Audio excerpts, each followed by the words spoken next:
Okay? From the word learner or pupil. Okay? So, ang utos is make disciples of all nations. Okay? So, ibig sabihin, kumayo kayo at gumawa kayo ng mga alagad o mga estudyante o mga pupil. Yung disipulo yan, hindi lang sa pangalan, disipulo na naman ako di ba? Hindi lang pangalan yan. Hindi lang sa pangalan, kundi sa gawain, sa buhay, ang gusto ng Panginoong Hesus. Hindi lang yung, may label ka, disipulo. Parang ganun ka kagad, no? Hindi. Ang gusto ng Panginoon ay buhay mo, salita mo, pag-iisip mo, okay? O pananalita mo ay dapat disipulo sa Diyos or kay Kristo. Anong ibig sabihin nun? We are obedient to all the commands of Jesus Christ.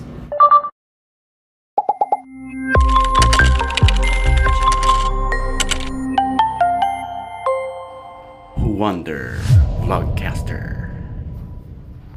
Okay? Now, ito yung passage na to. Pero, binago ko ng kaunti yan kasi gusto ko isama yung 16. So, yan. Pagka basahin nyo muna bago natin isa-isa. And then, once you have read it and understood it, then you insert yung what, where, who, why, when, at how. Okay? Para ma-focus nyo anong dapat nating matutunan. So, sige. I give you 2 minutes to read and study and read again and study the passage. And try to note down what you have noticed or what you have observed. Okay? And siguro, hindi lang what you have observed, kundi what you want to ask question of. Okay, example bigyan ko kayo ng tip. Sinabi, so, the 11 disciples. Di ba 12 yung disciples? Why 11 na? Okay. Second, another tip. It starts with so. Bakit so? Pag tayo nagsasalita, pag ginamit mo ang so, kagad, pali kagad yun. Di ba? Kasi dapat may background bago mo sabihin yung so. Di ba? Parang nagsasalita ka. Dugtong, conjunction siya, dugtong siya.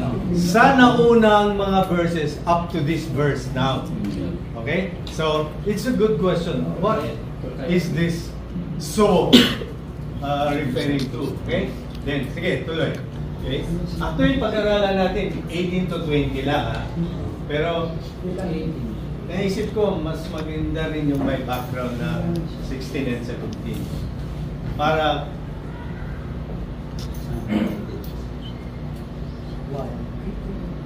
maintindihan natin kung anong ginawa. Mr. Boy, I have a question in verse 19. Okay. Therefore, go and make disciples of all nations, baptizing them in the name of the Father. Bakit walang isyong name? In the name of the Father, and the Son, and of the Holy Spirit. Okay, good diba question. Dapat plurality yan? O parang singular good question. We will discuss that in verse 19. Yes, okay. I'm requesting na verse by verse by narinig muna. Okay, so. Okay na? Naintindihan total picture ng 16 to 20. So we'll do it verse by verse just like how we started. So sa 18 lang tayo mag-umpisa, huwag na natin isama yung 16 to 17. Okay? Para matapos tayo. Okay. Sir, yes. Tanungin ko muna yung 70 kasi some are doubted. Yung iba ay nagkakaroon ng pag-alinlangan. Okay. Tinanong na yan last week. Wala ka kasi last week kaya hindi mo alam masagot. Doc, maalala mo yung napag-usapan natin? Sinabi niya, but some doubted. Ibig sabihin, hindi siya si doubting Thomas. Hindi duda. Hindi duda. Kung hindi parang, ang nangyari dyan, parang yung si Peter na lumakad sa tubig. Ibig sabihin, alangan. Alangan. Hindi ba alangan? Okay. Pero hindi duda. Hindi kalanganin. Kung aalalapit ba sila o hindi. Nagalangan kasi Totoo yan. ba itong nakikita namin? Buhay, gising pa ba Yeah. ako? Something like that. Pinako Okay? So, does that answer your question? Okay. Why is that answer like that? It's because we use the word doubted there and refer to that phrase doubted, same word, which means hesitated. Okay, let's go. Let's go. Okay, okay.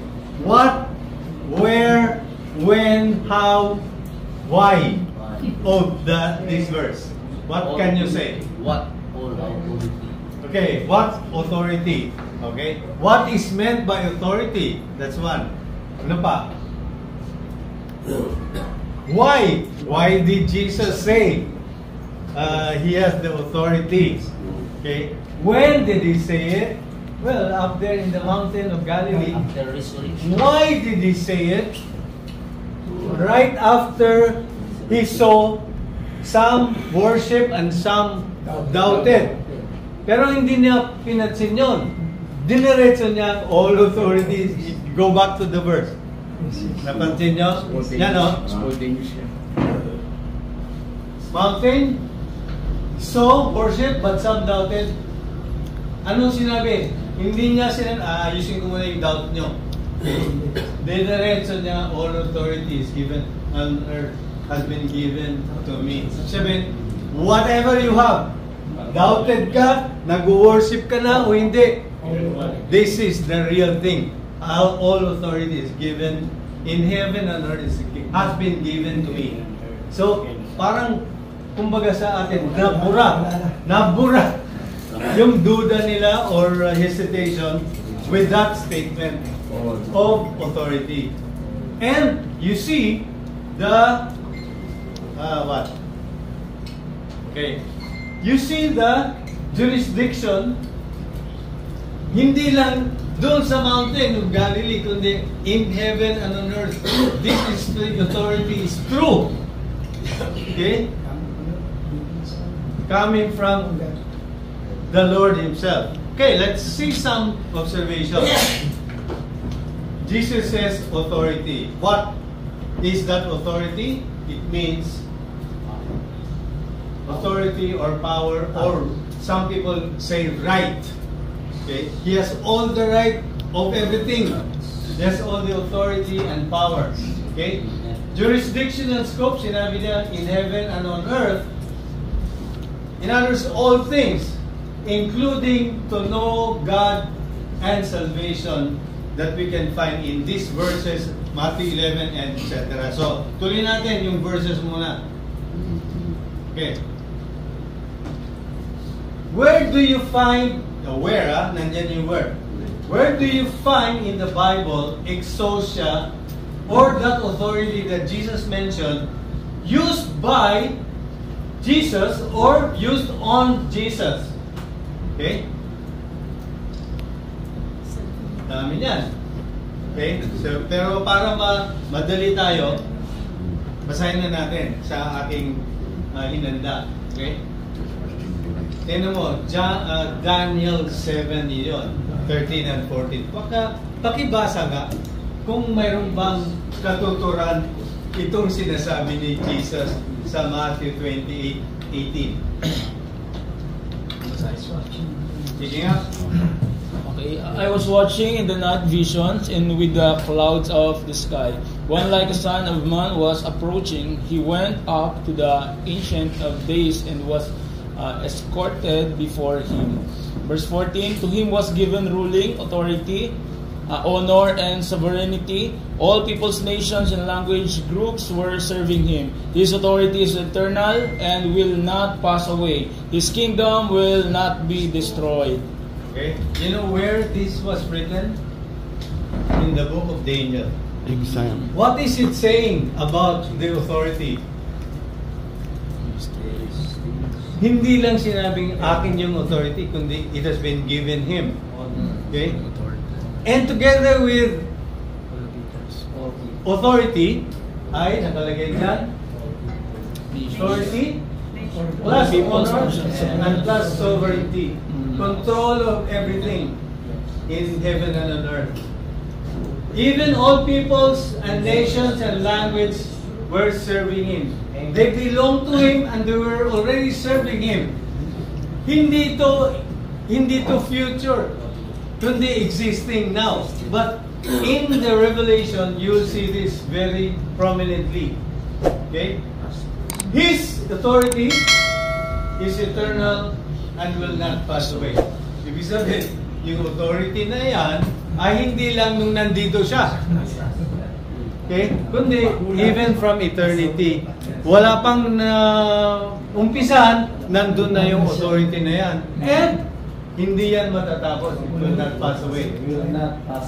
That's why His kingdom will not be destroyed. Okay? Ano bang sinabi sa Matthew 6:33? Seek ye first. And it's righteous. Pinangako niya, seek ye first the kingdom of God, that kingdom that will not be destroyed. Kaya kung ano yung ginagawa natin para sa kaharian o sa kingdom ng Lord, it will not pass away also. So marami na tayong naintindihan. Okay? Kaya mali po yung sinabi ni Satan na sumamba ka sa akin at ibibigay ko sa iyo yung kaharian. Kaharian.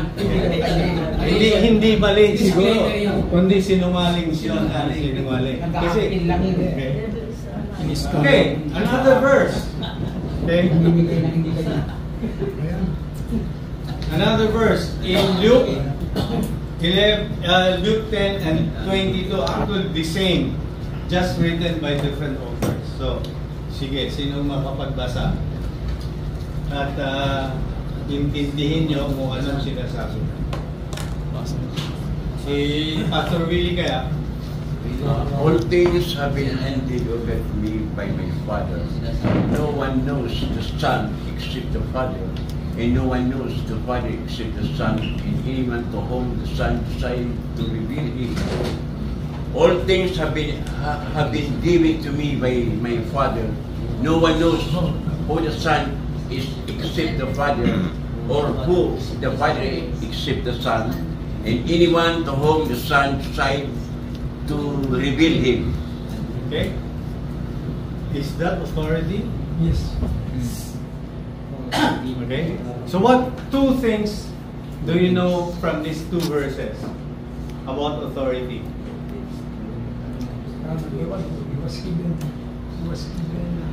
The authority by the Father. So, okay. He was given passive. Okay, hindi niya ninakaw, hindi niya kinudita. Okay? It was granted to him. It was bestowed on him by no less than his Father. Okay? What else? What else do you learn from the two verses?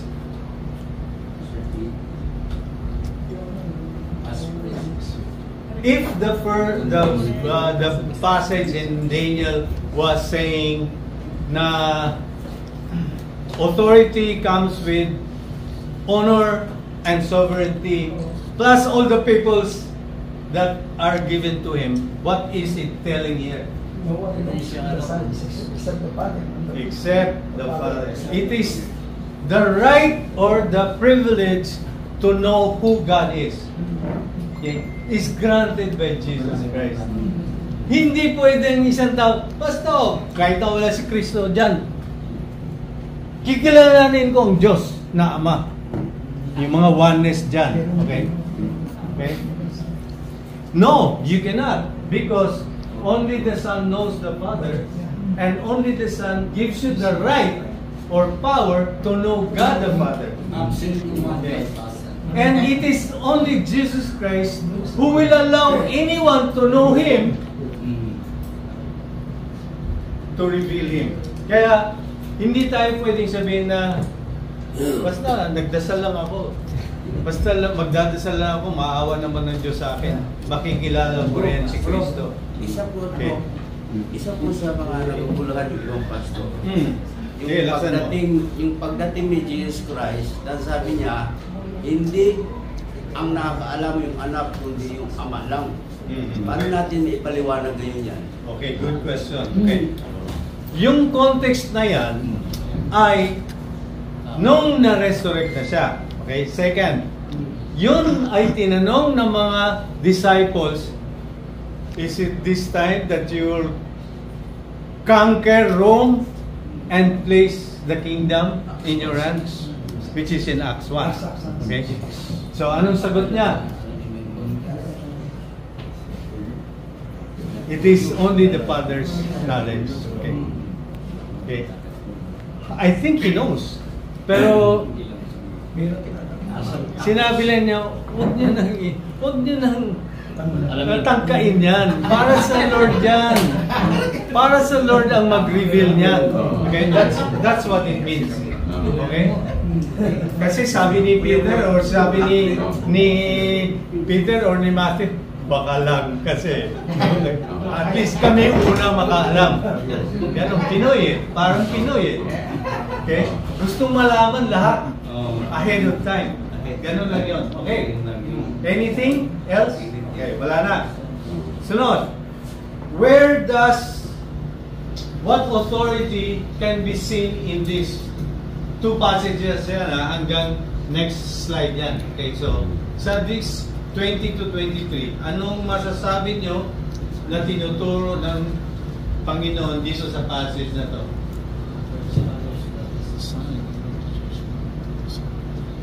Authority, Father loves the Son. Okay? Sige pa, farther. More than the love. Mayroong tatlong bagay dyan. Judgment. The Son will judge. It is the Son who will judge. About life and death. Okay? He has all the right to life and even to death. Okay? He gives life to whomever He wishes. Diba? Sabi niya kanina, except those whom He wished to reveal God the Father. Hindi lang yung para makilala ang Diyos, kundi para rin kung sino ang bibigyan ng life. Okay? So, hindi ka pwedeng mag-demand, Lord, bigyan mo ako life, pinangako mo dyan eh. Di ba? John 6:37 na hindi kasama sa listahan na to says, all that the Father gives me will come to me. Later on in verse 39 to 40, whom God the Father gives will come to me, and when they come, I will not laglag anyone. I will not reject or cast away anyone. I will even give them eternal life, and I will give them resurrection life. John 6:37 to 40 yun. Okay? Just like this. Jesus gives life to whom He wishes. Pero yung mga na-wish niya are those given by God the Father. Na sinabi niyang walang malalagdag. Okay, you have to connect that two verses. Furthermore, ito ang pinag-usapan last week eh. For the Father does not judge anyone but has assigned all judgment to the Son. Okay, naging issue last week is hindi daw mag-judge ang Father. Hindi talaga. Kasi binigyan na sa Kanya, kay Christ, ang judgment. Okay. Dati siyang nag-judge, Old Testament time. Pero, nung dumating si Christ, all judgment is given to Jesus. At hindi nagsiselos ang Ama. Hindi nagbabago. Babayin ko yan. Di ba? Iaabusuhin mo yan eh. Hindi, walang ganyan. It pleased the Father to give that to Him. Okay? Amen. Why is verse 22? Okay?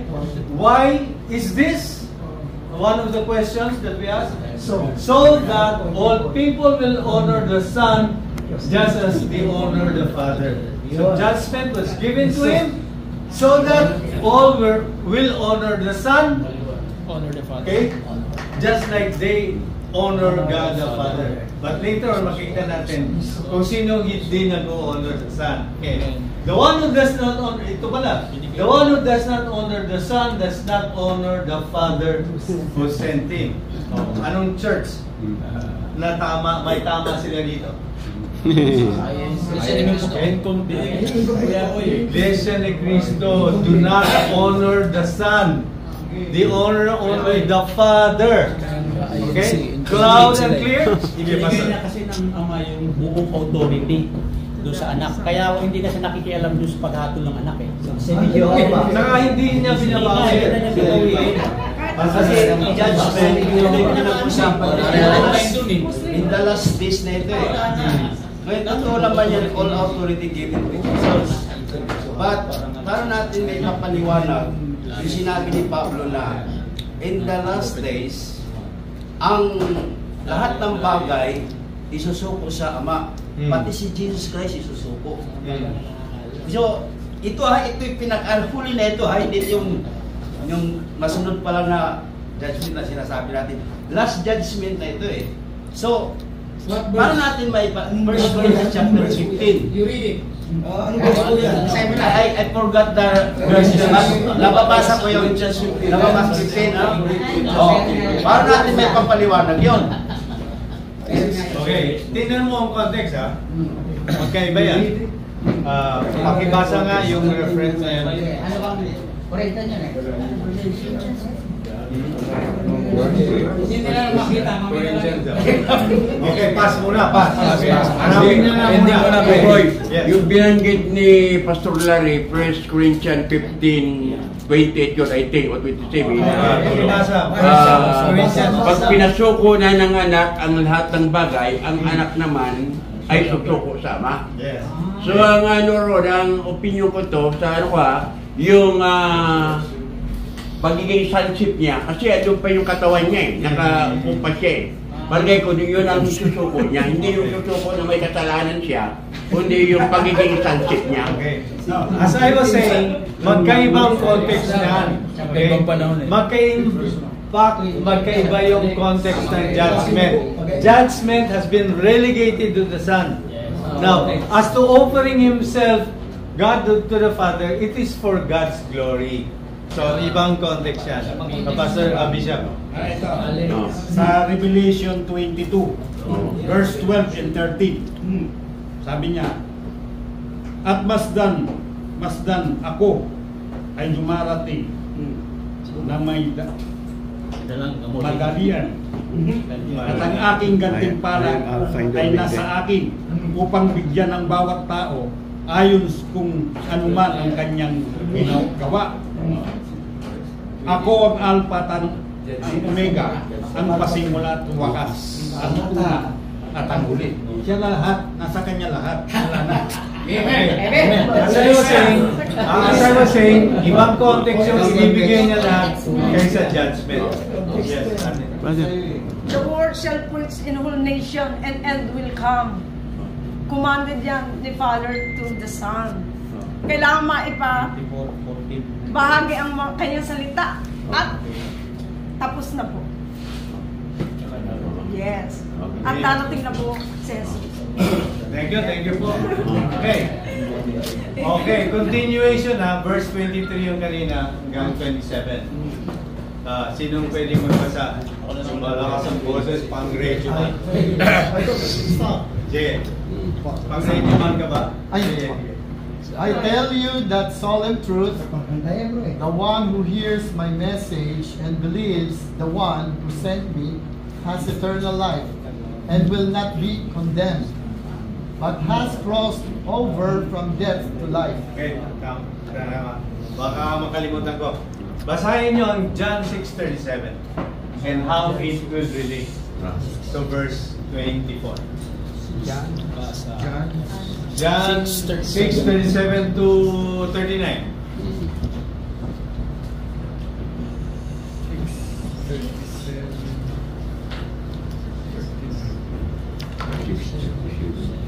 Sinong mayroon? John 6:37 to 39. John 6:37, 39. All that the Father gives me will come to me, and whoever comes to me, I will never cast out. For I have come down from heaven, not to do my own will, but the will of Him who sent me. And this is the will of Him who sent me, that I should lose nothing of all that He has given me, but raise it up on the last day. Okay? May not be the same words, but the same meaning. Okay? Similar ang sense. Okay. Continue, Pastor Mark. I tell you that solemn truth, a time is coming and is now here, when the dead will hear the voice of the Son of God, and those who hear will live. Verse 26. For just as the Father has life in Himself, thus He has granted the Son to have life in Himself. 27. And He has granted the Son authority to execute judgment, because He is the Son. Judgment, because He is the Son of Man. Okay? Judgment, talking about even the future, He'll be the Son of Man. Okay? And itong isang bagay na gusto kong mabitan ninyo, yes, the Father has life in Himself. Thus, He has granted the Son to have life in Himself. In other versions, makikita natin na even His resurrection. Okay, verse 18. Okay. He has life in Himself, and He has the authority to give it to whoever He wishes. Okay, verse 18. Next 17. This is why the Father loves me, because I laid down my life so that I may take it again. I laid down, active. I may take it up again, active pa rin. Okay? No one takes it away from me. No one can take away His life, but I lay it down on my own free will. Okay? Kusang hindi siya napilitan na mamamatay sa cross. On His own, He gave it away. Okay? I have the authority to lay it down, and I have the authority to give it back. Who resurrected Christ? Okay, God. God the Father, God the Son, and God the Holy Spirit resurrected Him. In other words, God resurrected Him. Okay. Sige, anong tanong? Yung Isaiah 9:6, sabi doon, kung makita na isang babae siya panganak sa lalaki, siya tatawagin ka mangha-mangha, makapangyarihan ng Diyos, walang hanggang ama, prinsipi ng kapayapaan, at ang lahat ng kapamalan ay naatang lamang po sa kanyang government shall be upon his shoulder. Ang tanong kasi dito, parang lumalabas na yung John chapter 10, ako at ang ama ay isa.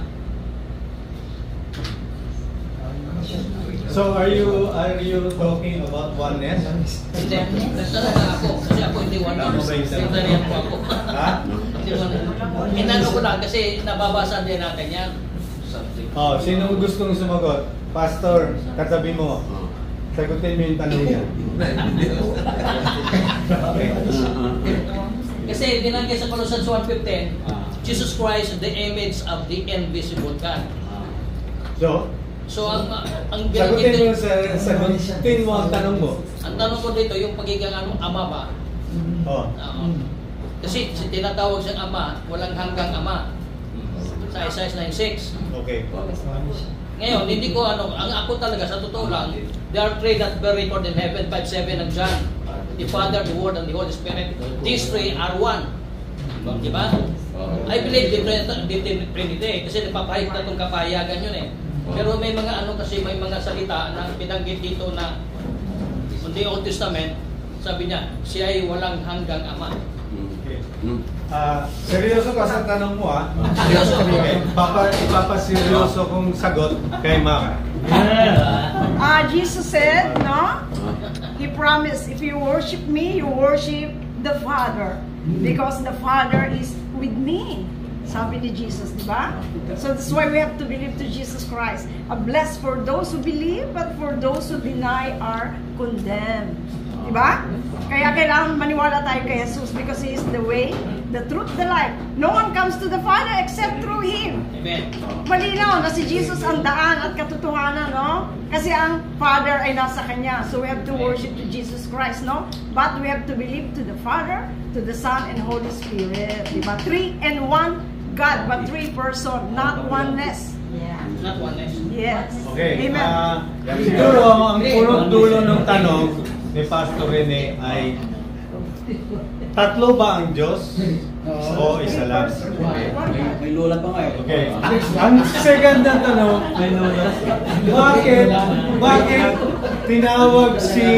bakit tinawag si Jesus na long-lasting Father, everlasting Father? Okay? So, pwede na ba natin sagutin? Okay, at sinabi pa niya, I and the Father are one. Parang mali ang grammar, ano? I and the Father are two dapat. Okay? Nakuha mo? Okay.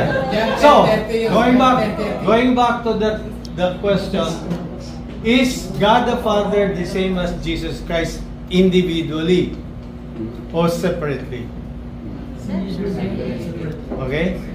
Mayroon bang sabi sa John 5, John 5:11 to 13, He hath the Son at life, and He hath not the Son at no life. 1 John 5:11 to 13. Okay. So ang tanong is, iisa ba ang Diyos na Ama sa Diyos na Anak? O magkaiba? Sa pagka-Diyos, Pastor Roy, yung tanong ni Pastor, sa Isaiah 96, for unto us a child is born, and the government shall be upon his shoulder. Okay. Ngayon, kung itatagalog natin yun, maatang sa kanyang balikat. Okay. Pag may inatangan, may nag-atang. So yung Ama, ang nag-atang. Wala namang problema. His name shall be called Wonderful Counselor and Everlasting Father. Ngayon, sa tanong na sa divine, sa akin, sa divine, isa sila sa pagka-Diyos. But, God the Father and the Son are two separate distinct persons. Okay.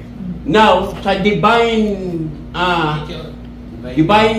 nature, isa sila.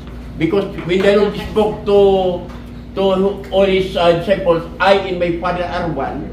So, saan sila isa? Dalawa sila. Kasi pag sinabi mo, siya rin ang Ama at siya rin yung Anak, parang lumalabas na nagsisinungaling si Kristo. Kung siya yung Ama, bakit tumingala pa siya sa Ama na tumawag na nalangin? Okay. Thank you, Pastor. Thank you for that. Kaya kung titignan natin, tama yung katuruan naman ng Roman Catholic. Diba? Kasi side by side. Okay, let's go back to John 10:30. John 10:30. Okay. Anong sinabi sa John 10:30? Ako at ang Amay Misa. I and the Father are two. Okay. I and the Father are one. Okay. Ano bang gender ng Panginoong Ama? He. Babae, may anak eh. Okay. Anong gender ng Father, God the Father? Pastor. He. Pastor. Sasagutin ko na yung problema mo. Okay, mamaya. Okay. Ano ang gender ng God the Father? He nga, he. Meron. Ano bang gender sa Greek? May feminine? May masculine. May masculine? Walang in between. Okay? Okay, anyway. Baka nakalimutan ko. Dito sa Bible study natin, we refer often we refer to Hebrew Greek interlinear.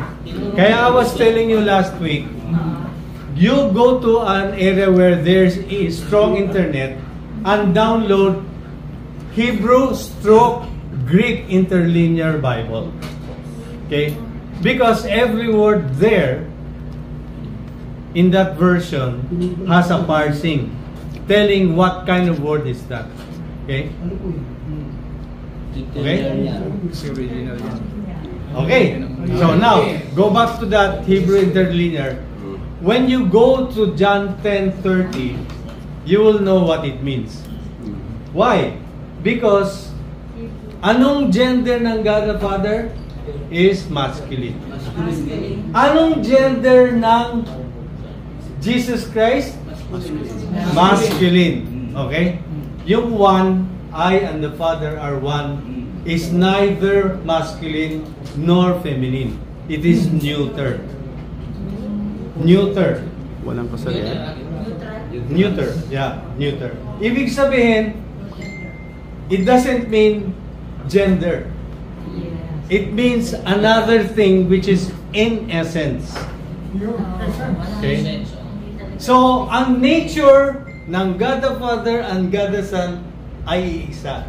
That's what it means in John 10:30. But you'll not know that unless you have this Greek Hebrew interlinear. Yes.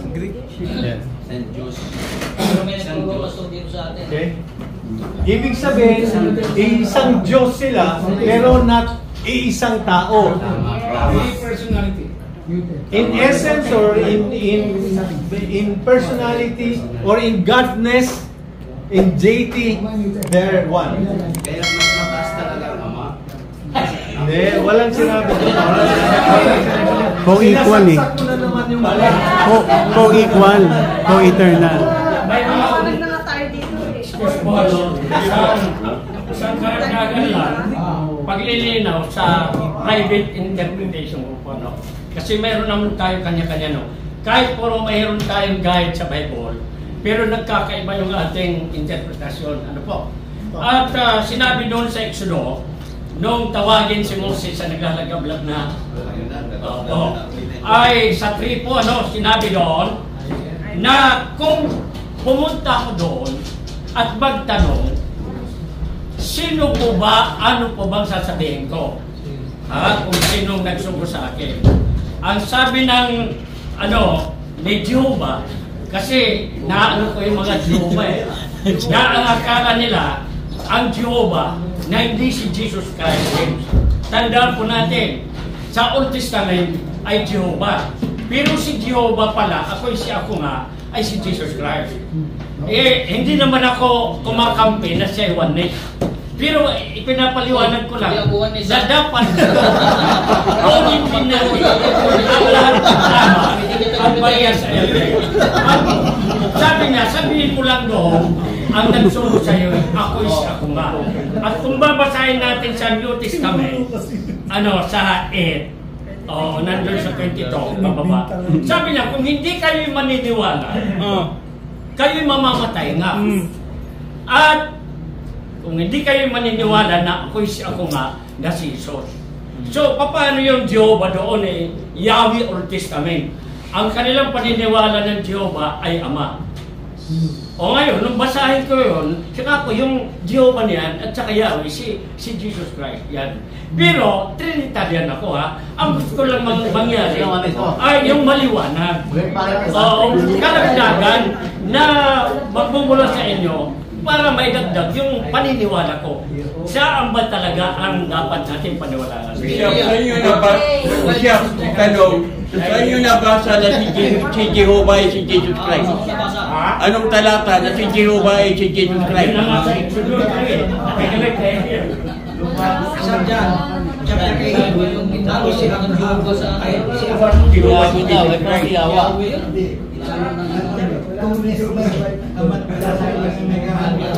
Sabi tayo niya.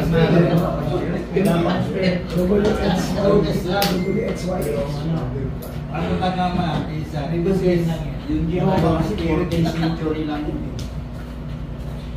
Magkaiba talaga kasi doon sa John 4:23, Di ba, pag akyat na langit sa Kristo, susubuin ng Ama ang Espiritu Santo bilang mga aliw sa atin. Nagtuturo, nagpapaala sa salita ng Diyos kay Kristo. Pero yung pinanahanan tayo yung Espiritu Santo, pero sa John 4:23, yung Ama at ang Anak kasamang nananahan sa atin. Pakibasa po, 4:23 ng John.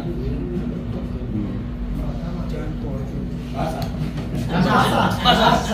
Kaya nga, dapat po magpaliwanag na gano'n tayo may mga verses tayo. Hindi yung sarili na nating pananaw. Maganda mo kahit bahay mo, sabi. Yung bahay mo, ba? O, punta ko sa bahay niya, o. Kahit bahay mo. Ay, ba yun? Di salita ng Diyos eh. All the authority. John 10:37. Kaya natandaan natin yung verse, no? Na John 3:16, no? For God so loved the world that He gave His only begotten Son, that whoever believes in Him should not perish but have eternal life to Jesus Christ. Napakasimple lang naman nun, di ba? Walang problema dyan. Di ba? Lahat yan tanggap yan. Salvation. There's only one name that God has given unto us, only the name of Jesus Christ. Walang problema dyan sa John 3:16. Si Jesus po ang natanga, no? Maniwala tayo kay Jesus Christ. Kasi ang tinapakita ni Boy, yung John 10:30, I and my Father are one.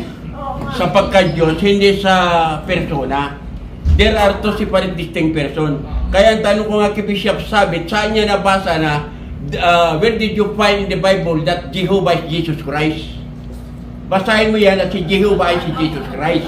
Saan mo makikita yan sa Biblia? Kaya nga, ipakita mo, when you spoke to the people, you have to show the word Jehovah is Jesus Christ. Para malinawan ang lahat.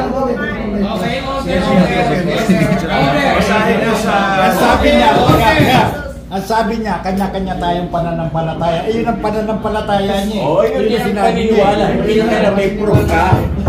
Source ka, hindi na may resibo ka pag nagsalita. Kasi ito, aralan ito, open dito. Even in the New Testament, even the single verse in the Bible, in the New Testament, hindi tayo dito nagpapatasan.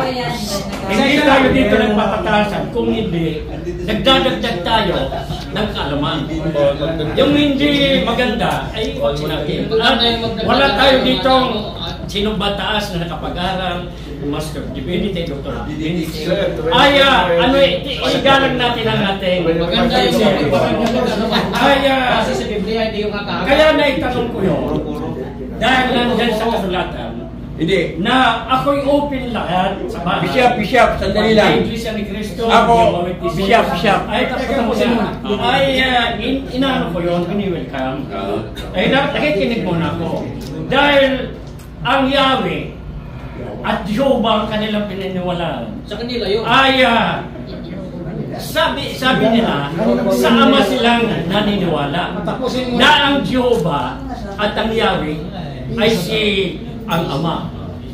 Pero ang sabi niya ni Moses sa Exodus 3 ay ano raw ang sasabihin ko kung magtanong ang mga ilinilikas ko. Sabihin mo lang na ako nga. At sabi ko sa kanila, pananganan ninyo yung Jehovah, kasi Jehovah sila, ang mga Jehovah Witnesses. Ida-divert natin ano natin sa New Testament. Old Testament yung inyong inano sa akin. Nung inano ko sa John 8:22 na doon, na kapag hindi kayo maniwala, mamamatay na kayo, na ako'y ako nga. Tatlong bisis. Sabi mamatay na ako, maniwala. Ang Jehovah yan, ha? Jehovah yan.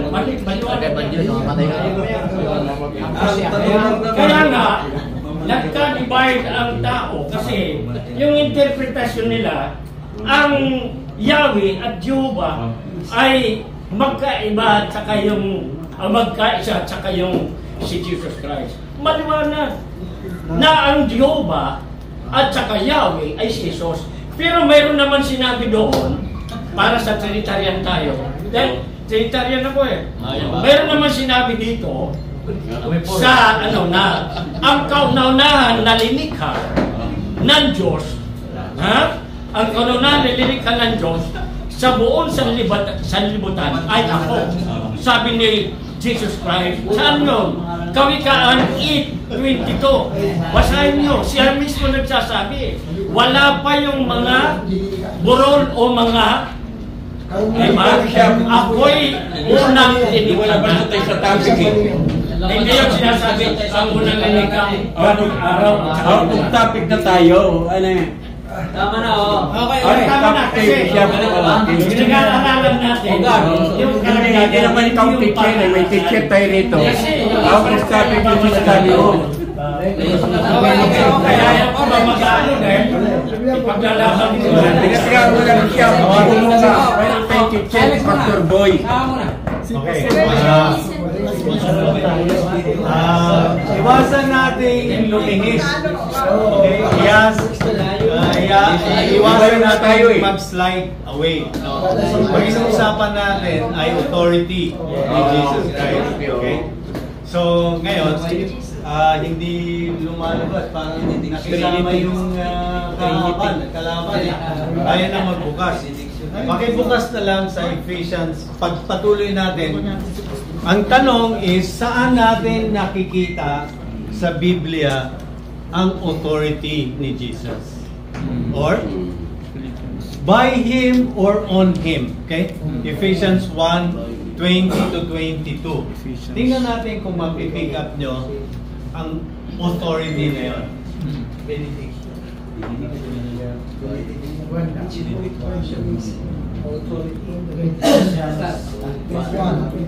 Verses 21 and 22. 1:20-22. 1:20-22. Basa, Vice.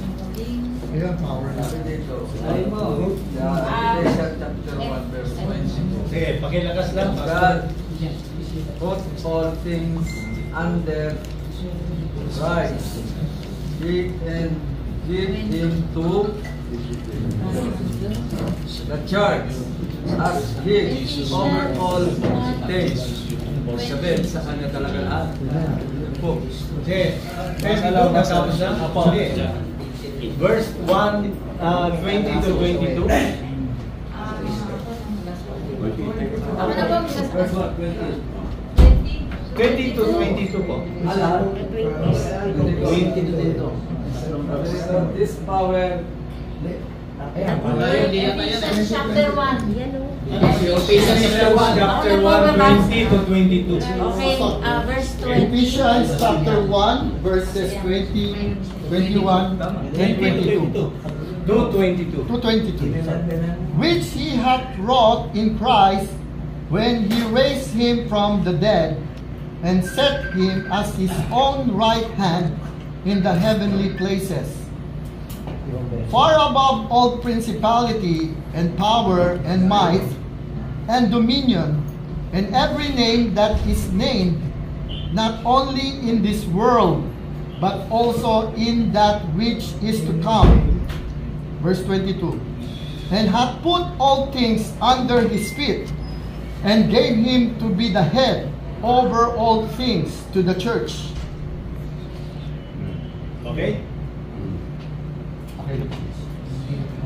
What do you learn from that passage, verse 20-22?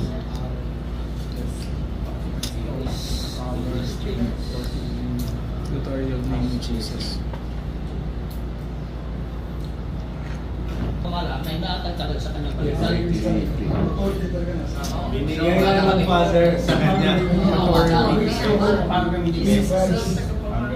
At yung power na yon ay the same power that raised Jesus Christ. The same power that put Him up to heaven and put Him seated at the right hand of God. So, do you sense the power? Parang wala. Pero nandyan yung power. In other words, He took all the power of God, the Father, to raise Him. And He took all the power of God to put Him in heaven. Okay? But itong power na to ay na kay Kristo na rin. I-restain siya. Okay, so is it right for Jesus to claim in Matthew 20:18 All power. all authority in heaven and on earth has been given upon me? Okay? Yes. The question is, do you believe this? Yes. I believe this. As he said so. Just like any declaration or any indicative verb that he uses is asking the question, would you believe this? This is what I said. Would you believe this? Okay? If you do, then let's continue. Okay? Ayaw ng verse eh.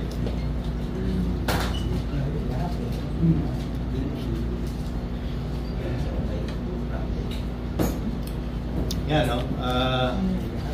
Yung Ephesians 1:20. Okay? And this power is he exercised in Christ.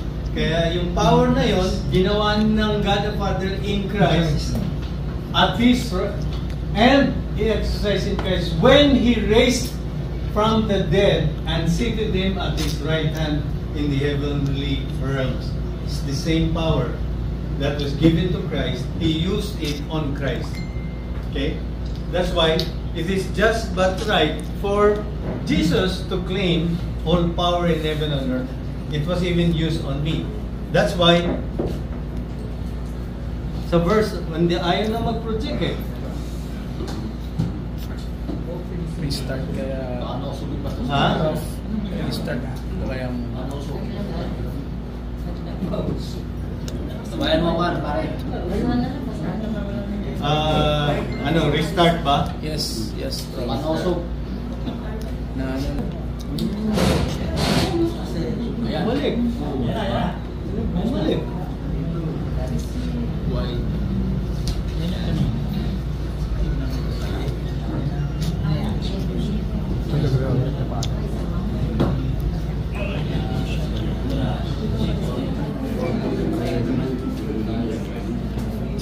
Na. Yes po. Observation 2. Where? I find it already. Hindi na natin binasa yung Philippians 2:9, Colossians 10 and 11, Colossians 2:10, and 1 Peter. We just jump. Ang scope in heaven and on earth. Let's go to the next. Ito yung last verse. Okay.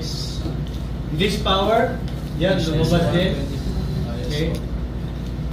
Okay, let's go to... Okay. The power will be also shown in the last part. Okay? In Philippians 2:9 to 11. Tingnan mo. What is being taught here? Philippians 2 ito sulat nyo na lang.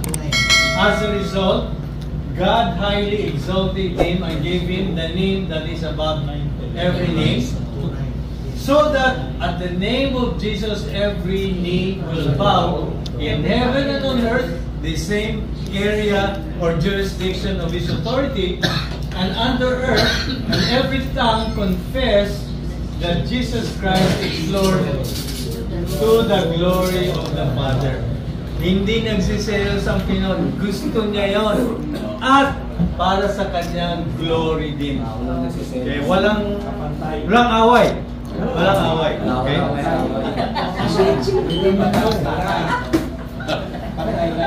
Colossians 2:9. And in him all the fullness of the deity lives in bodily, and you have been filled with him, Jesus himself, who is the head over all rule and authority. In him you were also circumcised. Circumcised pa kayo? Not, however, with a circumcision performed by human hands, but by the removal of the fleshly body, that is, through the circumcision done by Christ. Having been buried with him in baptism, you also have been raised with him through your faith in the power of God who raised him from the dead. Just like in Ephesians 2:4, 5, 6. you have been raised with Him through your faith in the power of God, authority of God that we were talking about earlier, who raised Him from the dead. So tayo, hindi pa tayo nangamatay, pero sabi diyan, we have been raised with Jesus Christ already. Positionally, those whom God the Father has given to Christ, they are given eternal life, they are given resurrection life. That will come later. Okay, but already it is past tense here, meaning it is as good as done, only to be implemented sooner or later. Ha? Philippians, Colossians 2:9, 2:12. Okay? Siguro, huwag na natin ano yung kuba. Okay. Then, let's go to the interpretation. Okay? Quickly, verse 18 interpreted as Jesus declares or states a truth or reality that all authority in heaven and earth has been given to Him by the Father. This is the time we ask, would you believe this? That all authority has been given. Okay. All authority, interpretation nata, is inclusive of all things, whether in heaven or on earth, including to know God and to be saved, and many other things that we saw in those verses. Given is the word edote, or meaning bestowed. It is aorist tense, passive voice. Hindi active na kinuha niya, tinangkang kunin niya, kundi binigay sa Panginoon. Indicative mood, which is a truth, fact that is given to Him by God the Father. So we can ask, do you believe this? Yes. Yes, I believe. Okay. Okay, naulit lang. Okay, 19. Therefore, go and make disciples of all nations, baptizing them in the name of the Father and of the Son of the Holy Ghost. Tingnan natin muna ang therefore. Therefore is related to the statement or declaration of Jesus Christ. All authority is in heaven, given to me in earth and in heaven. Go therefore. Yun ang context na. Kaya masabi niyang, therefore go, because of that authority. So, go, in this verse, is not an ordinary verb. It is even a participle. Okay? But look at it. It is aorist passive, meaning past. It happened, the instruction was passed already. So, relative to us who will obey, you have to start doing it. Kasi aorist siya. Now, passive, however, medyo kukontra sa atin dahil hindi natin pwedeng gawin by ourselves. Passive eh. Dapat igawa sa iyo. Dapat gawin mo sunod sa nag-uutos. Nakuha nyo? Okay, the point is, you cannot just say, basta I will become a missionary of Nepal, whether you like it or not. Okay? You know what it means? That decision to go, to become a missionary, is active. Active yun. Pero ito, nakalagay, passive. Passive. In other words, ikaw dapat ay ipapadala. Ikaw dapat ay may nagtulak sa iyong papuntahin ka doon. Hindi yung, basta ako, pupunta ako doon. Whether you like it or not, mamatay na kung mamatay, pupunta ako. Di ba may ganyan? Masyadong agresibo. Yun, pumunta sa Bishop without being sent. So, if you reverse the procedure, you're bound to fail. Because that's not the procedure for process of the Lord. Okay? After you've been gone, it means itong go, this word, actually means after you've been gone from here, make disciples. In other words, malis muna kayo bago nyo maumpisahan ang paggagawa ng disciple. Okay. You want to see an example of how they are sent? Acts 13, 1 to 3, and then 4. Yeah. I don't have it here, so you read it from your Bible. By the way, this is a Bible study that you have attended, so come back with a Bible. If not in your cell phone, bring the Bible just like I do. Okay? Acts 13, 1 to 3, and then after reading that, verse 4. So, sinong merong Bible? Acts 13. So, Acts 13, 1 to 3, and then 4.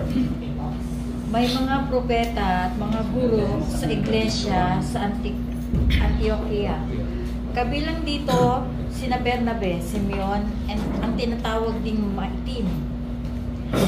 Lucio na taga Cyrene, Manaen na kababata ni Herodes, na pinuno ng Galilea at si Saulo. Okay. Verse 2, habang sila'y nag-aayuno at sumasamba sa Panginoon, sinabi sa kanila ng Espiritu Santo, ibukod ninyo sina Bernabe at Saulo. Sila'y pinili ko para sa tanging gawain ilaan ko sa kanila. Verse 3, pagkatapos nilang mag-ayuno at manalangin, ipinatong nila sa dalawang kanilang mga kamay at sila'y pinahayo na. Verse 4, dahil isinugo ng Espiritu Santo sina Bernabe at Saulo, ay nagpunta sa Seleucia at buhat doon sumakay sila sa isang barkong papunta sa Cyprus. Okay. For those who did not read it from the Bible, what did you understand from the passage Acts 13, 1 to 3, and then verse 4? Do you see anything about being sent? Holy Spirit. Okay. What happened in verses 1 to 3?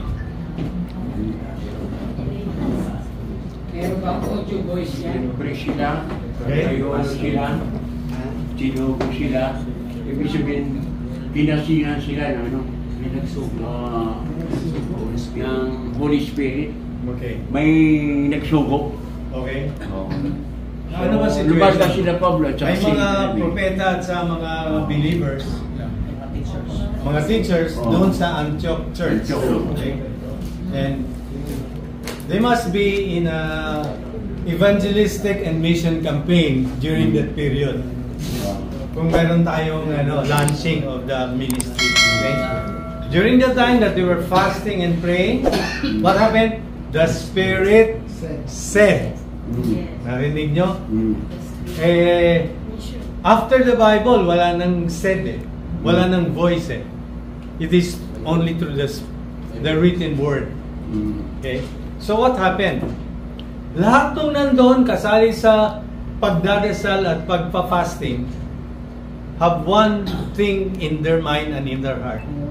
The Spirit spoke to each one of them uniquely, unanimously. Walang kumontra. Okay?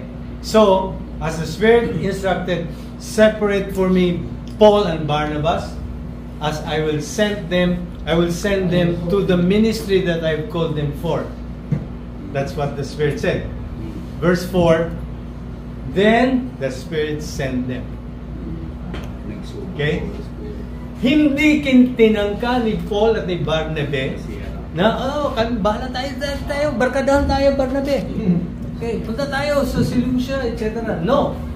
They were sent by the Holy Spirit. The Holy Spirit said. When they said, and the Holy Spirit said, narinig din nila o naramdaman din nila at nalaman nila na it was the Spirit who led them, who sent them. Okay? Okay. Romans 10, i-mix natin yan. Romans 10, 13 to 17. Kahit na to 16 lang. See what will happen when we listen to the word. 13 to 17 or 13 to 16? Sige, ha? Sige, Pastor, kayo. Nakasan nyo lang at slowly. For whosoever shall call upon the name of the Lord shall be saved. How then shall they call on him in whom they have not believed? And how they shall believe in him of whom they have not heard? And how shall they hear without a preacher? And how shall they preach except they be sent? As it is written, how beautiful are the feet of them that preach the gospel of peace and bring glad tidings of good things.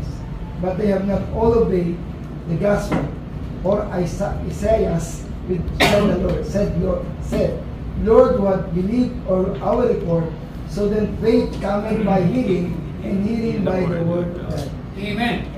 Okay, what did you learn from that passage in Romans 10, 13 to 17? To sin. Okay? No one can preach unless they are sent. Kailangan may dapat sinugo. Okay. What I learned, how beautiful the feet who share the good news. Napakaganda po ng ating paa kung tayo ay mag-share ng kanyang salita. That's the beautiful I can receive. Thank you, Ate. Anything else? Anything else? May nagsugo. Parang ganito lang yung prophet. Hindi pwedeng isandok yung sandok pag walang hawak. Hindi pwedeng tatay yung sako pag walang laman. Kailangan, hindi passive. Oo, nakakagutom. Kasi nakakagutom na eh. Wala ulam. Gutom lang yan. Wala pang ulam. Okay. So, okay, we are sent. If we are not sent, we cannot preach. And what do we preach? We preach the gospel. And what is the gospel? It is about Jesus Christ. And how to believe is to receive the word from Christ. Okay? So, sa ating pagsishare ng gospel, anong ituturo? Si Christ. Tungkol kay Christ. Hindi yung ako nga. Okay? Kasi madalas sa atin, ako nga. Testimony mo yun eh. Okay? Kinuha mo na ang para sa Lord. Okay? So, i-share lang natin from Acts 3. We learn from that. Acts 10, Peter shared the gospel to Cornelius, all about Christ. Okay? And the Lord authenticated it with them speaking in tongues. Okay? So, you can also do the same in Acts 13. Kung tinuloy-tuloy natin yung pagbasa nun, bandang uli was Paul preaching in a certain synagogue. Okay? And then, the rest is history. Gusto niyo basahin yun? Wala pa naman pagkain. Ha? Yes. Tanong. Sige. Ngayong present day charts, wala na si Israel presence in Jesus Christ. Sino ngayon yung righteous selling authority na ngayon sa charts? Okay, good. Ang tanong, modern day Christianity, wala na si Christ, wala na Holy Spirit, walang dyan. Sino ngayon ang sending authority? Well, learning from the book of Acts, Acts 13, it's the Spirit using the church. Okay? So, it's not that basta magkagrupo kayo, barkadahan. Pray tayo, let the Spirit send that. The better way is the church. Ang church magsisend. Okay? Why? Because if you continue to read the book of Acts, this Paul and Barnabas, who went to the first missionary journey, went back to Antioch. Where it is said, they went back to Antioch, where they were committed in the first place. So, go back to the church. Kung pinadala ka na, back to the church, mag-report ka, just like Paul and Barnabas did, then they will send you away to the second missionary journey. Ngayon, sir, modern church ngayon, today, dito papasok na yung division na yun ng churches. Parang political na ngayon, tribal, na agawan sila kung sino authority na ngayon ng pangalan ng church. Mali. Sino bang, anong pangalan na ngayon ng denomination na kung sinong church nagpadala sa'yo, doon ka. So, okay. Ngayon, kung mayroong kang sinasabi na nag-aagawan, mali yung church. Okay. So, back to your original. Kasi yan ang reality nangyayari sa mundo ngayon. Anong nangyari? Anong nangyari? Division because they did not follow the biblical standard. Okay, any question? Tatlo lang ang sumira sa mundo. Ang sikta, kulto at relihiyon. Okay. Okay. Tuloy natin, wala pang pagkain eh. Okay. Now, tingnan mo yung the word.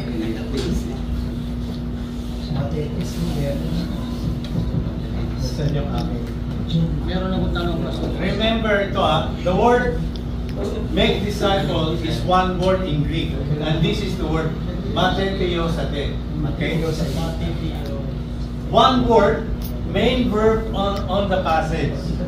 So, it should be make disciples should be disciple. Okay, ano ang target or accusative ng verb disciple? Is all nations. Okay? In other words, it could be understood as, oy, magsihayo kayo, mga alagad,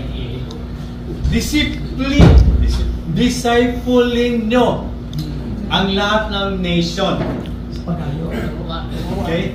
Now, oras sa paghayo, discipling nyo ang nation. Okay, now, the word nation here is not Philippines, Singapore, Malaysia.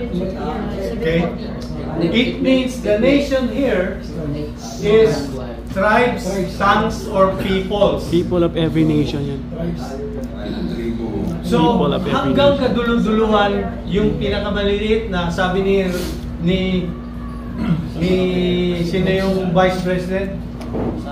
Sara. Hindi yung Vice President na yun. Sabi ni Lenny, yung mga salaylayan. Okay. Yun ang puntahan natin. Hindi sa Forbes Park. Okay? Kundi doon sa kaduluduluhan. Okay? Why?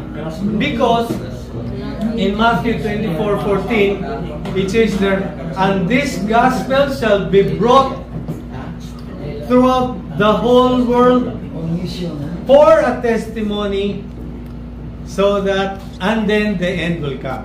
Okay?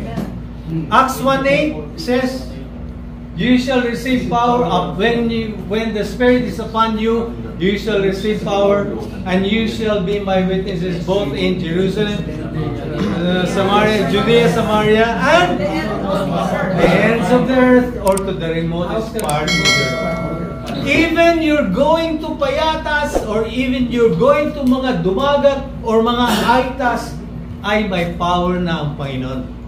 Binigay na niya yan sa kanyang instruction. So bakit tayo hindi kumilos? Okay. Sorry okay. Topic to me pa. Yung tanong ko po kasi sino talaga yung sinugo? Okay. May tanong dito, sino talaga daw ang sinugo? Ano kasi, yung basahin po natin sa 2 Corinthians 5:17, anong sagot sa tanong mo, sino talaga sinugo? Yung talagang binago na ng Panginoon. Hindi na maligo. Hindi na pwede. Walang kondisyon. Walang kondisyon na siya, oy, magbabasa muna kayo. Oy, huwag muna kayo maligo. Walang ganun.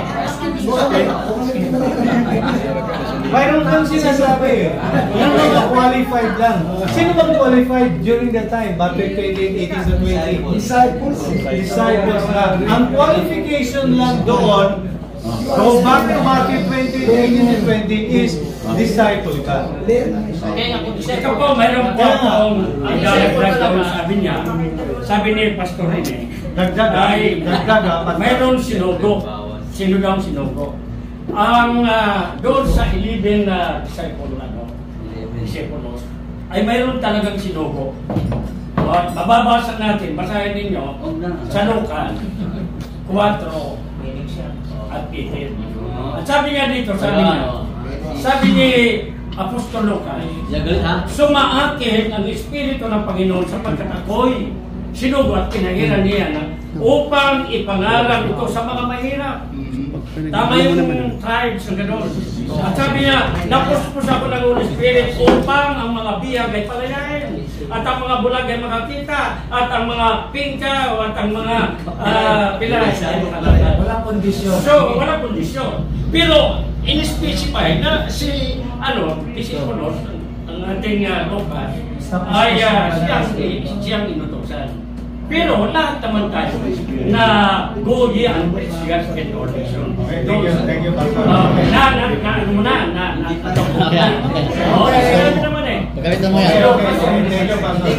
Okay. Akala ko ang tanong nyo ay nagtutukoy sa sino ang inutusan. Meaning, sila lang yun eh. Okay? Sila lang yun eh. Sino? 11 disciples lang inutusan. Diba? Okay. Bakit hindi ang sagot? Okay? Tingnan nyo 20, verse 20. 20, tama.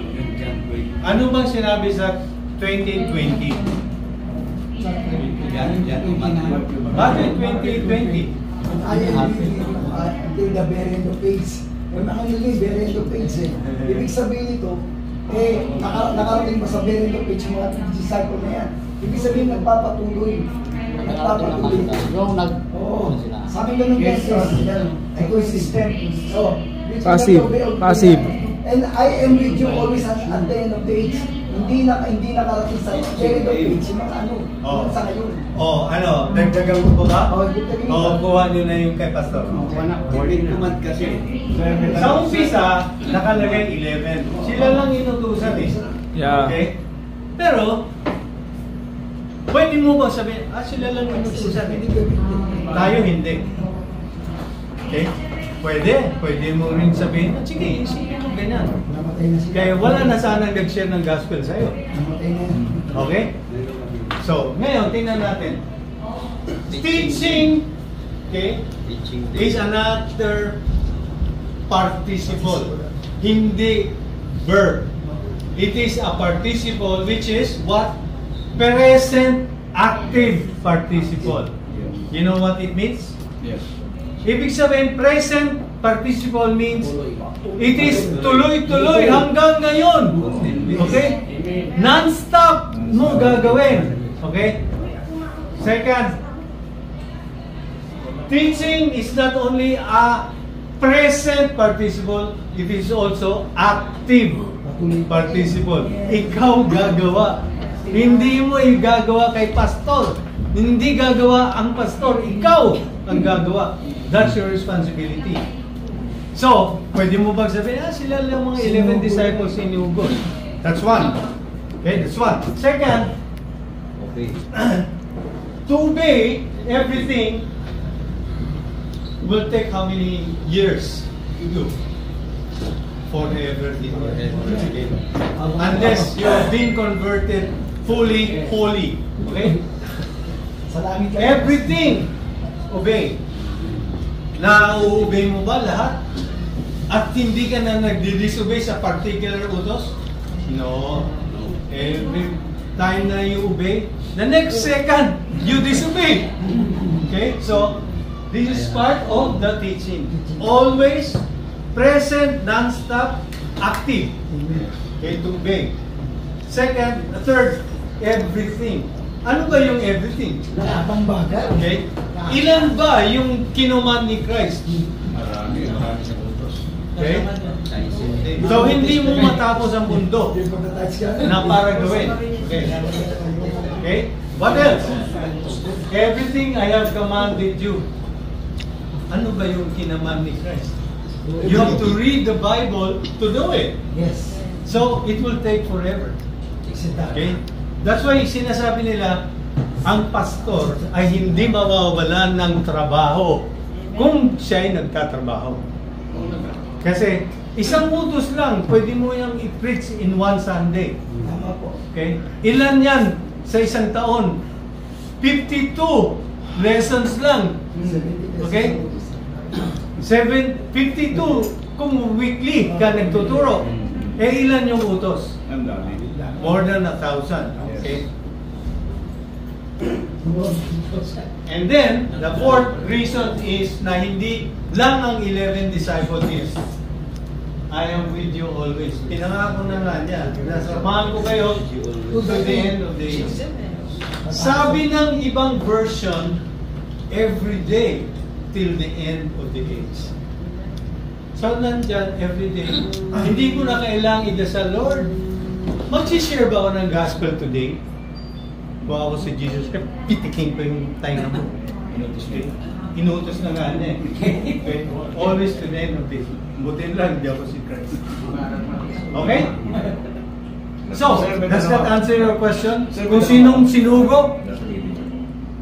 Ang sinugo ay mga disciples. Sino ba yung mga disciples? Disciple ka ba? Yes. If you are, you're responsible the same way. If you're not, di bala ka. Okay? Sir, may tanong. Doon sa tinukoy ni Jesus na 11 disciples, kasama ba si Pablo doon? Si Pablo? Ah, wala. Wala si Pablo. Second generation siya eh. Wala pa. Wala pa siya. Sa Acts lang siya po. Special siya sa Kaya 11 kasi Judas doon. So you know. Okay, here. Observation ko pa sir. I am with you always. Yung tinutukoy niya, yung mga nagdi-disciple. Tama po ba? Kasi kung hindi ka nagdi-disciple, hindi sasama ang Diyos sa iyo until the very end of age. Tama po ba? Basta sa 28:18, ay sa konteksto. he was saying all the disciples. I am with you always until the very end of age. Pagka hindi ka nagdi-disciple, hindi ka sasama ng Panginoon Jesus. Tama po ba? Yung observation ko, ang text lang. Context niya. Basta po kinakasihan tayo ng banal na Espiritu. No? Sa With Holy Spirit, tayo po ay na kailangan po natin na talagang magturo ng Word of God. Na kinakasihan ng banal na Espiritu. No? Basta yung context lang yan, yung lang yan, sasamahan ka ng Diyos pag nag-disciple ka. Yung context lang yan. Pero ibang context na yung... Basta ano naman sabi ko, basta tayo kinakasihan, tayo po ay may talagang dapat magsalita ng Word. Kasama mo na sa Diyos. Ganito na lang, para masagot ko yung tanong nyo. Ito ay kasama sa verses 18 pa. Kasama po yan. Verse 18, when he started saying, all authority is given in heaven and earth is given unto me, go therefore. And make disciples. And make disciples. Ito yung close quotation. So, in answer to the question, kung sino ang inutusan, mga disciples. So ngayon, tanong mo ngayon sarili mo, disciple ka ba? Yeah. So, who is, that's our next topic. Who is a disciple? Sa tanong na who is disciple? Meron ba yung gender? Qualification? Parang may inuugot ka. Parang may inuugot ka.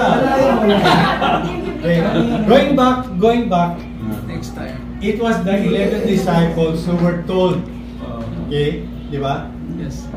But after resurrection, the three Marys went to the tomb, right? Remember? Matthew 28 verses 1 to 3. Okay. They went to the tomb. Wala na si Christ, pero may nagsabi, you remind my people to go to Galilee where we meet. Okay? Kung si tatlong Maria ay Pilipino, palagay ko nandun siya sa Galilee. Kaso hindi. Okay. Matthew recorded only the 11 disciples. Even John MacArthur would say, it must be the place where the 500 mentioned by Paul were there. No. Because Matthew could have mentioned it. Why? You know why Matthew? Matthew is the author of Matthew 20, 18 to 20. He is an accountant or a money tax collector. He could have mentioned the ladies were also there. Pero wala.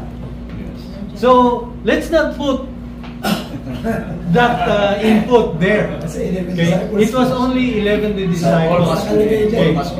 Okay, now, yung tanong mo, may gender ba ron? Men lang ang tinawag. Men lang ang pinapunta. But it doesn't mean the women cannot be disciples. Okay? In the Bible, there are women called this type.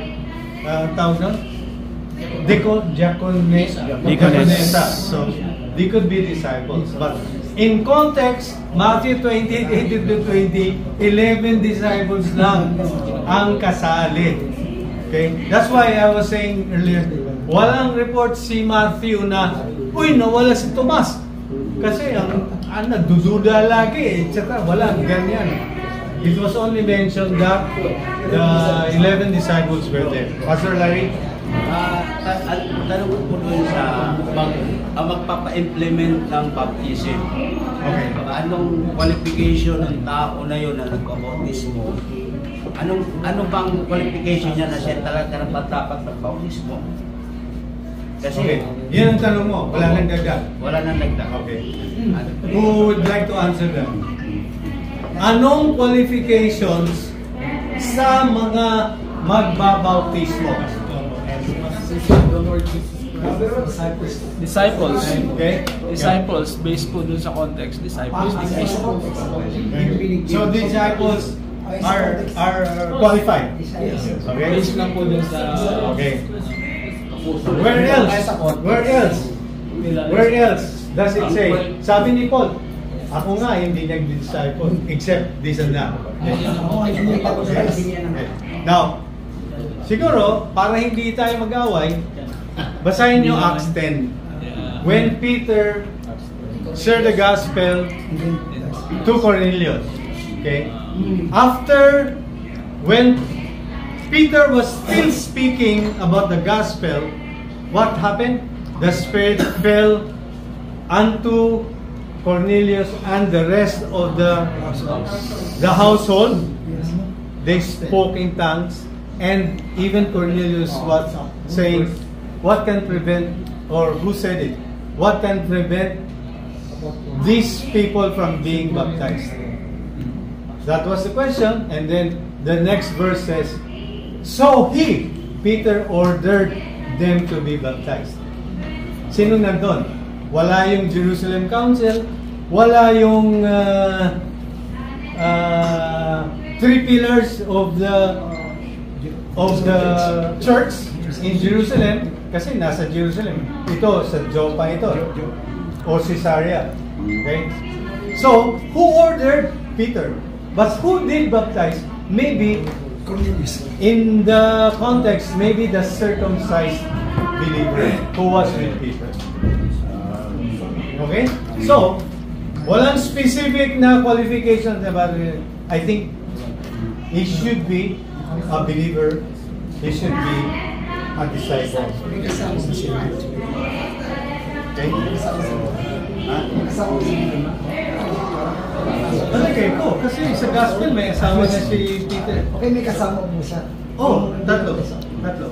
May tatlong kasama si Peter. If you read Acts 10, may kasama siyang circumcised believer, aside from the three na dalawa sundalo at isa parang Boy Friday ni Cornelius. So, 6 yung nandun.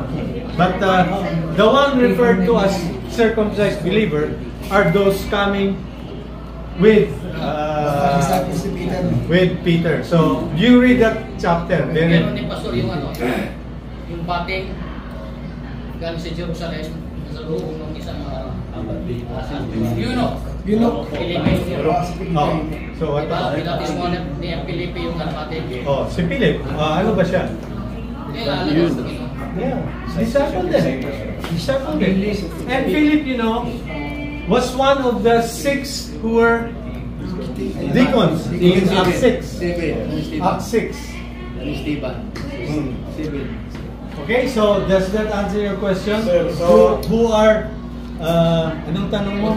Sino yung qualified to baptize? Pwede sir pala after preaching the gospel, yung mga evangelists o tawag natin disciple din sila, no? Ang church ay right away pwede sila mag-baptize na doon sa mga naniwala na doon sa gospel. Tignan mo Acts 10. That's what happened. Those who heard the gospel. So right on this spot pwede na sila mag-baptize ng baptism. Yes. Basta mayroong nakitang indication na they are believers. Or the Holy Spirit has come upon them. Hindi na kailangan mag-attend ng 2 taon. Okay.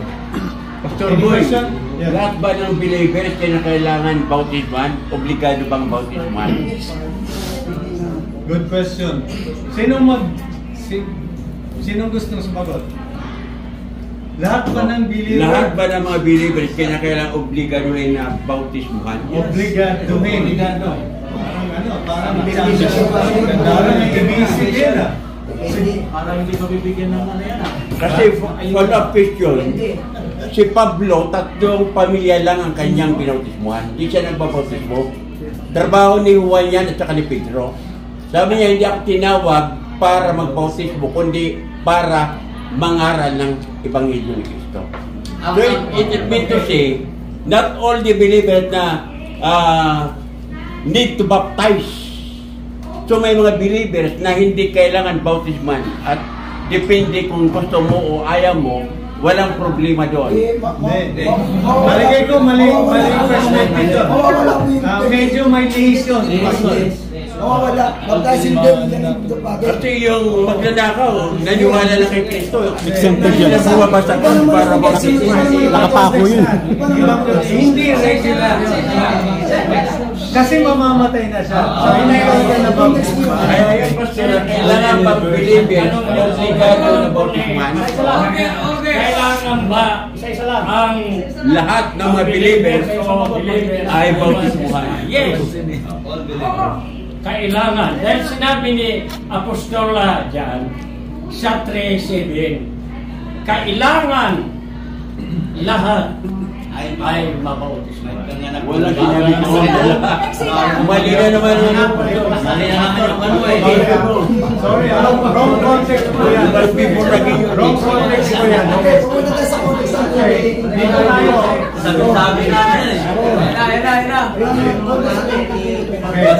Ito lang ang sagot.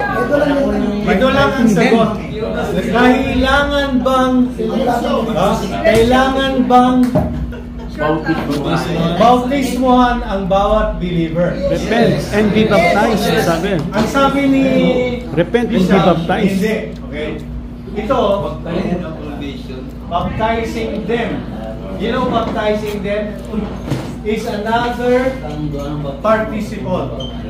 Okay? Participle is related to the main verb, which is what? Disciple or make disciple. This participle is present active, just like teaching is another participle. Okay? Participle is present participle or active participle.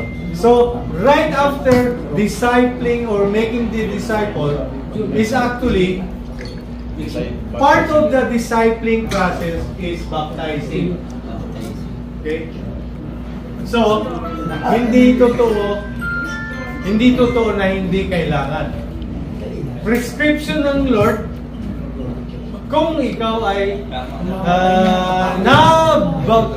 ikaw ay naturuan ng leksyon just like Cornelius and the Ethiopian eunuch, baptizing is the next item. Tama yung Pastor Boy, kailangan bautismuhan pero hindi dapat pilitin. Pastor, sagot ako, isa lang. Iba yung pinipilit na bautismuhan, iba yung Kasi di ba, utos nga, go, make disciple, baptize them in the Holy Spirit and water. Utos baptize them in the Holy Spirit Kasi may and mga water. churches ngayon na pag-atin mo taon na bautismuhan ka kagad. Dami na nagtuturo niyan. Lagana. Bahala sila doon. Bahala sila doon. Pero dapat mayroong indikasyon na indeed he was born again. Indeed, the Holy Spirit was work in his life, just like the speaking in tongues was authenticating the work of the Holy Spirit. If the church sees that, then he can baptize. Pero kung may duda ka, hindi natin lang kung nag-receive kay Christ yan o hindi. Baka umarte lang yan na papunta-puntang altar. Mali sila kung binautisman. Because kung hindi nga sila tumanggap kay Kristo o naniniwala kay Kristo, na hindi naman talaga masisira. Mali bautismo yun eh. Kaya hindi sila nagbago dahil hindi totoong tinanggap kay Kristo. Ganito yun. Para maintindihan din natin. Maintindihan ko rin. Yung kasi po ganito yun. Yung sabi nga dun sa Isaiah, para umpisahan natin mula sa una, ang sa Isaiah, ang tagapagligtas lang si God the Father sa Isaiah. Pero He sent His Son for the Savior of the world, sabi niya. Sinend si Jesus Christ. Therefore, in this world, Jesus Christ is the only Savior, sabi niya, no? Siya na. Ngayon, yung disciple, siyempre, yung ano ng Lord sa atin. Sino ba ang sumbo? Sabi niya, tayo. Sa Roma 10:15, napakaiinam na ang salita ng dadala ng mabuting balita. Tayo na yun, mga disciple.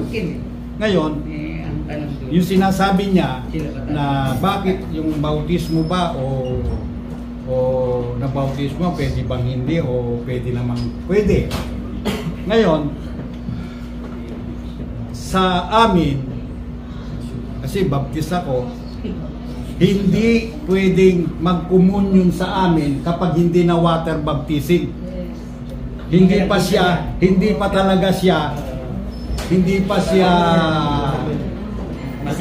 ano ng membro ng church pag hindi siya na water baptism. Hindi pa siya membro. Membership lang. Ngayon, ito ang tip. Pag pupunta kayo sa mga konferensya ng Baptist, kasi may dinadala ako mga Pentecostal doon, tinuturuan ko kasi baka merong magtanong sa'yo, sino ba ang sending church mo? Yan. Tatanungin yan kung sino sending church mo. Kasi meron na yung mga church na nagtayo na lang ng sarili. Walang nagsesend sa kanya. Kaya delikado yun. Kailangan meron talagang nagsesend sa'yo. Ganun ang dapat. O ganun lang yung aming no? Hindi pa siya membro pag hindi siya na water baptism sa amin. Yun lang. God bless. Okay, thank you. Basahin natin ulit ang Matthew 20:18-20. Okay? Tingnan nyo ang relasyon ng baptizing at saka teaching at saka going. Okay? Okay? Going, baptizing, and teaching are all participles leading or coming from make disciple. In other words, completos tricados na ang Matthew 28:18-20 on telling you when to disciple, how to disciple, and how to continue as disciple. Okay? Okay, going back. Going back, you make disciple after you've gone from here.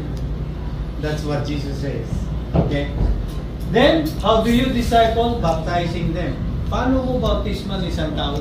The idea of baptizing is parang sino bang dumaan sa frat or sa sorority? Okay? Okay? Parang initiate membership, etc. Bago mo i-baptize, bago ka paluin dyan, para may common experience kayo, you are being given the lecture.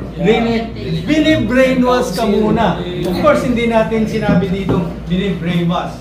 But just like Peter telling the story of Jesus Christ, just like Paul telling the story to the church at Seleucia or something, before the gospel was, before Jesus Christ was pinpointed as the only Savior, mayroong lecture on who Jesus Christ is.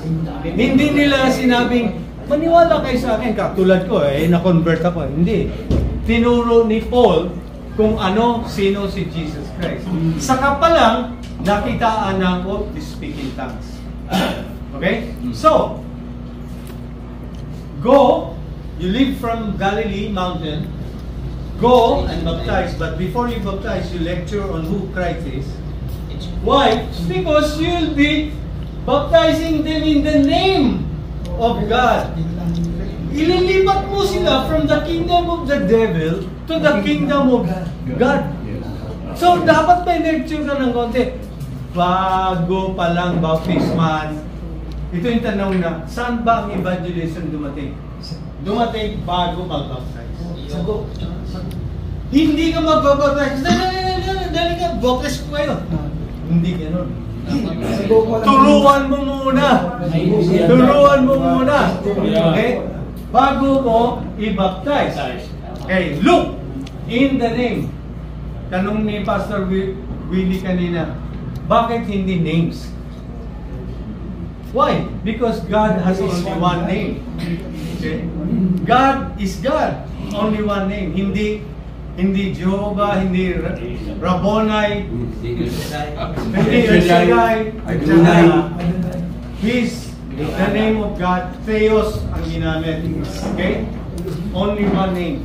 So if you're referring to that name, it could be the Father, it could be the Son, it could be but God yun. Okay? Because three persons in one. Okay? Then, teaching, going, baptizing, and teaching are all part of discipling. Okay? So, yung mga nabaptisman, magpatuloy sila sa kanilang Christian life in teaching. Okay? What happens when they continue in teaching? They will grow. Marami, 3,005, 5,000 ang mga nagsisi panampalataya because the word of the Lord was active. Okay? And this happened in many places until it reaches Philippines. At ginamit ang mga missionaries siguro kadalasan Amerikano, para tayo makarinig ng gospel. Okay, so, huwag natin silang tabuyin. Kasi sila rin naman nagdala ng gospel sa atin. Okay? So, malinaw na ba kung sino minutusan? Kasama ba tayo doon? Kasama tayo. Sino pa hindi nababautisman dito? Kasi, sino pa? Babautisman natin. Kaboy. Medyo kami po sa kanon, hindi ko nagpapagpapag. Kami po ba talaga yung aming pong kandoon sa Roma chapter 8 yata yun. Yung baptism of the death of Christ, no? Hindi yung into water. Kasi nga, ito ko diyan, hindi maraming baptism eh. Sa Bible, hindi naman yung sa tubig lang eh. Ang tanong doon, kasi nga, pag nabanggit natin yung paglubog, kamatayan ni Kristo, baka tayo allegorical. Kasi nga, ang kwan doon sa Roma, talagang sinabi doon, na we baptize in the death, burial, and resurrection ni Kristo. Kaya kami sa dispensation of grace, hindi namin practice yung baptism of water. Kasi nga, naniwala kami doon sa bautismo, sa kamatayan ni Kristo. Into Christ, death, no? Hindi yung sa tubig. Kasi ang tubig, marami tayong kwan eh. Ako, ilang bis na bautismuhan, ikaw, ilang bisis. Oneness, di ba? Yung mga oneness, mga Sabatista, mga Iglesia ni Cristo, nagabautismo sa tubig. Pero yung sa death po ni Cristo, walang power na ginamit eh, walang elemento, walang tubig. Kundi talagang ang Holy Spirit ang nagbaptize sa mga believer ni Cristo. Kaya nga sa Special Grace, walang wrong yung baptism tubig. Hindi yung maging essential sa kaligtasan natin. Okay, thank you. Hindi man ako nagwasabi sa tubig. Paano, how would you consider the baptism of Christ? How would you consider the baptism of Cornelius and the eunuch, where the water was there, and in the book of the Gospel, John was baptizing in Enon because there was much water there. Kasi yung kwan, siya kasi yan transitional, di ba? Transitional yan Ibig sabihin, yung transitional, yung si Pablo na, talagang kanyang kwan, hindi na niya na-practice yung baptism sa tubig. Kasi nga, makita mo sa lahat ng kwan, sa Book of Acts, makita natin na yung kanyang kwan talaga, pinupos yung focus niya, blood, tsaka yung cross. Wala na po yung tubig. Kasi nga larawan na lang po yun Saka hinaharap. Sabi ni Cristo, kasi maraming baptism Labing dalawang baptism sa Bible. In some cases, hindi lang yung tubig. Baptism is used metaphorically. Okay? Just like sinabi ni Paul na we were baptized into the Red Sea. Di ba? Etc. These are not necessarily water, kundi and death and burial, but metaphorically it is like going through that, death na sa iyon. Pero nakalampas ka, you were raised already, and then you will continue in life. So some are using it metaphorically. Yung binanggit niya pa sa Romans chapter 6, ang lahat ng mananampalataya tinutukoy doon na kung paano si Kristo namatay at buhay na muli. Pero doon, hindi pa yung sa tubig That's another metaphorical use of it. That's another use of metaphorical situation. Hindi talaga. Sige. Ano pa? Basta tandaan nyo it is not literal water in some cases, especially Paul's requirement. Okay? Even Paul was baptized. Even Paul was baptized. Even Paul was baptized in Acts 9. By water. Who? Sino nag-baptize? Ananias. So, some others are only metaphor application. But water, just like Christ, he was baptized. The baptism by the Holy Spirit is another metaphorical. Simple lang po. Nakalagay po sa Bible, ang bautismo po ay binabtismo si Jesus Christ. Pagsunod sa kalooban ng Diyos, ang sabi ni Jesus Christ. Kung hindi ka nagbabaptize, kung hindi mo babaptize sa tubig yan, hindi ka sumusunod sa kalooban ng Diyos. Ano naman kasi ibig si Jesus Christ nagbaptize Ibig sabihin sumusunod siya sa kalooban ng Diyos. Kasi nga, andun na sunod. Oo. Yun po yun. Kasi hindi namin natanggal yung baptismo na yan. Oo, ginto lang daw. Okay? Sana we follow the example that Jesus Christ showed. Okay? So, malaking bagay yun. Be Christ-like, di ba? Sabi. Siya ang imitate na si Jesus Christ. Kasi nga, nagbaptay siya So, maging Jesus tayo. Yeah, alright? Be Christ-like. Amen. Yes. Tama. Praise God. Sa tubig ng Jordan. Tama, Steve. Ang tanong si Pablo ba hindi ba? Yung bautis po ng langit, wala pa. Video mo to. Kaya Lugit na pala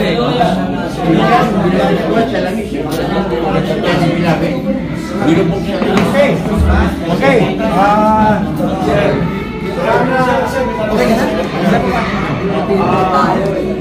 Pwede pa sir, baligtas kung hindi na bautis. Hindi siya ay nag-believer lang siya. Okay. Tahimik. May tanong dito. Okay. Ang tanong is, pwede pa sir maligtas yung hindi na bautismo pero believer siya, nagkaroon siya ng faith kay Jesus Christ, siya yung tagapagligtas. Okay, sinong gustong sumagot? Halimbawa po niyan, Yeah. yung Ang tanong po na, may bang maligtas ang hindi na bautismo. ang na hindi Okay. na bautismo? Bibigyan muna ako ng halimbawa, Pastor. Yung sa krus ng Kalbaryo, na kung saan yung magnanakaw, na hindi naman nabautismo, pero ligtas. Ganun lang po. Senaryo po. Depende. Nakunwari po talaga. Yung resistant yan, di ba? Opo. Hindi naman siya nabaptize eh. Pero ligtas siya. Hindi, bukod doon sa magnanakaw, Pastor, kasi hindi na kayo bumaba doon. Halimbawa, mamamatay ka na. Namatay ka na o nasa kanano ka. Nanampalataya ka sa Wala nang time bumaba yung pagpapabautismo eh. Ganon ibig sabihin nito. Hindi naman. Okay, thank you, Pastor. Ang tanong is, pwede ba ang isang tao maligtas na hindi na bautismuhan? Tama? Tama yung tanong? Okay. Medyo sagutin ko lang ng pabalang. Okay. Paano ba maligtas?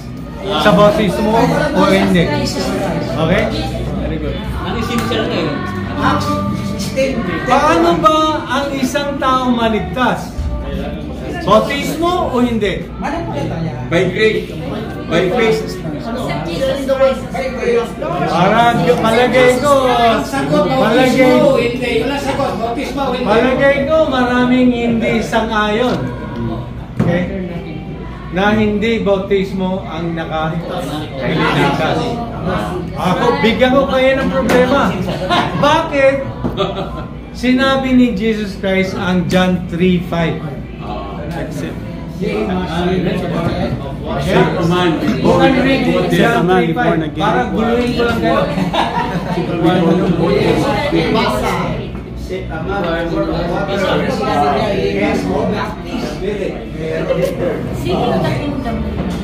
Okay? Sige. John 3:5. Sabi po rin, Maybe kumpara mo 3 and 5. John 3:3 and 5. 3:3 and 5. John chapter 3 verse 3 to 5. Jesus answered and said unto him, Verily, verily, I say unto thee, except a man be born again, he cannot see the kingdom of God. Verse 4, Nicodemus said unto him, How can a man be born when he is old? Can he enter the second time into his mother's womb and be born? Verse 5, Jesus answered, Verily, verily, I say unto thee, except a man be born of water and of the Spirit, he cannot enter into the kingdom of God. So, what's the answer? Water. Except a man be born of water and of the Spirit, he cannot enter into the kingdom of God. Question. Gaano ba maligtas ang tao? Okay? Unang nasalita, water. Sa baptism o sa hindi? Okay? Kung problema pa yan, let's sleep on it. Okay? For another month. Okay? Okay? So let's ask Pastor Willie to close us in our prayer and pray for the food, please. Closing prayer, Pastor. Salamat, Panginoon, sa araw na ito, Panginoon, sa aming mga pag-aralan. Dakila ka, Panginoon. Salamat sa iyong mga salita. Salamat sa iyong magandang loob sa aming mga buhay. Salamat, Panginoon, sa aming mga pag-aralan. Nagbigay ng karagdagan sa aming mga kalaman. At yung i-bless ang lahat ng aking kapwa manggagawa na ito. Maging si Pastor Boy, Panginoon na nagtuturo.